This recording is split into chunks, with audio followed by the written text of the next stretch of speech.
Hi friends, ఎలా ఉన్నారు friends? బాగున్నారా ఫ్రెండ్స్? నేనైతే ఇప్పుడు దొండకాయలు అయితే కట్ చేసుకొని పక్కన పెట్టుకున్నాను. దొండకాయలు అలాగే పచ్చిమిర్చి టమాటా అయితే వేసుకున్నాను. అలాగే చింతపండు అయితే నానేసుకున్నాను అనమాట.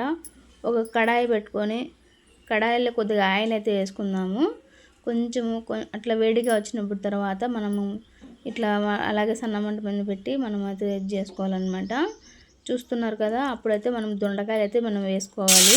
చూస్తున్నారు కదా, దొండకాయలు అయితే అట్లా వేసుకోవాలి. మనకి ఎన్ని కావాలో అన్నీ కట్ చేసి వేసుకోవాలన్నమాట. ఇట్లా అడుగు అంటకన్నా కలుపుతూ ఉండాలి అన్నమాట. ఎందుకంటే నేను చూడు మంట ఎక్కువ పెడుతున్నాను మీకు. నేను ఎందుకంటే దగ్గరే ఉంటాను కాబట్టి కొంచెము అట్లా వేస్తూ ఉంటాను అన్నమాట. మనం అడుగు అంతకన్నా మనం వేయించుకుంటూ ఉండాలన్నమాట. అడుగు అంటే బాగుండదు, చట్నీ అంత నల్లగా ఉంటుందన్నమాట, బాగుండదు అన్నమాట.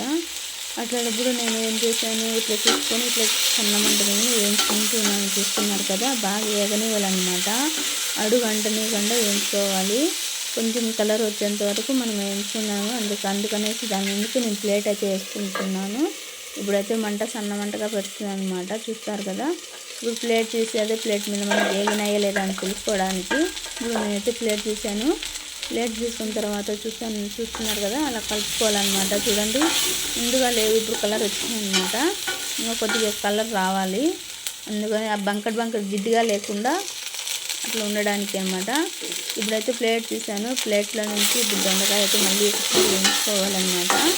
వేయించుకున్న తర్వాత మనం అలాగే కలుపుకుంటూ ఉండాలా, ఎందుకంటే అడుగు అంటుకోవద్దు. చూస్తున్నారు కదా, బాగా ఏగుతున్నాయి అన్నమాట. అట్లా మెత్తగా వేగాల, సన్నమంట మీద పెట్టి బాగా వేపుకోవాలన్నమాట. అది జిడ్డుగా లేకుండా అంతా. నేనైతే ఒక ప్లేట్లోకి అయితే తీసి పెట్టుకుంటున్నాను అనమాట. చూస్తున్నారు కదా, ప్లేట్లో నుంచి తీసుకున్నాను, బాగా వేగాయి. ఇప్పుడు అదే కడాయిలో కొంచెం అదే ముందుగా నూనె ఉంటుంది కదా, కొంచెం పచ్చిమిర్చి యాడ్ చేశాను అనమాట. చూసారా, ప్లేట్లోకి అది తీసి పెట్టుకున్నాను. ఇప్పుడు పచ్చిమిర్చిని అయితే కొంచెం చిటపటలు ఆడేలాగా మనము అలాగే మూత వేసి పెట్టుకోవాలన్నమాట.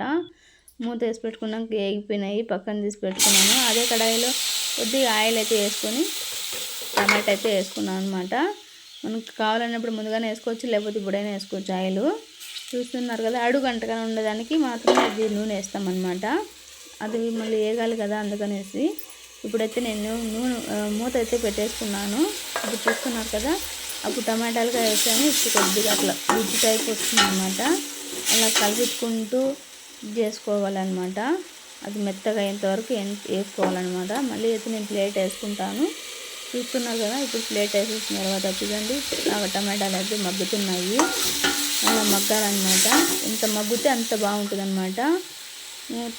తర్వాత నేను చల్లార్చుకుంటాను. చల్లార్చిన తర్వాత మిక్సీ జార్లో అయితే వేస్తున్నాను అనమాట. మనం ఇప్పుడు కట్ చేసుకునేటివి అన్నీ, మనం వేయించుకునేటివన్నీ మాత్రం టమాటా, చింతపండు అని, పచ్చిమిర్చి అని, దొండకాయలు అని అన్నీ మిక్సీకి వేసుకోవాలన్నమాట. కాకపోతే నేనైతే రాలుప్పు వేస్తున్నాను, రుచికి సరిపడేంత రాలుప్పు వేస్తున్నాను. మీకు కాస్త నీళ్ళు కావాలంటే వేసుకోండి. దాన్ని మిక్సీ అయితే పట్టేసాను. ఇప్పుడు కట్ చేసుకున్న ఉల్లిపాయలు వేసుకుంటే ఇంకా టేస్ట్ చాలా బాగుంటుంది. తినేదానికైతే బాగా సౌండ్ వస్తా తినేదానికి బాగుంటుంది అన్నమాట. ఏ దాంట్లో చట్నీలకి ఎర్రగడ్డ వేస్తే చాలా బాగుంటుంది. నా వీడియో ఎవరైనా నచ్చితే లైక్ చేయండి, సబ్స్క్రైబ్ చేసుకోండి. చూస్తున్నారు కదా, చాలా అంటే చాలా బాగుంటుంది. అసలు కొబ్బరి చట్నీ ఎప్పుడైనా తిన్నారా, ఆ మాదిరిగా ఉంటుంది అనమాట. చాలా బాగుంటుంది. లైక్ చేయండి.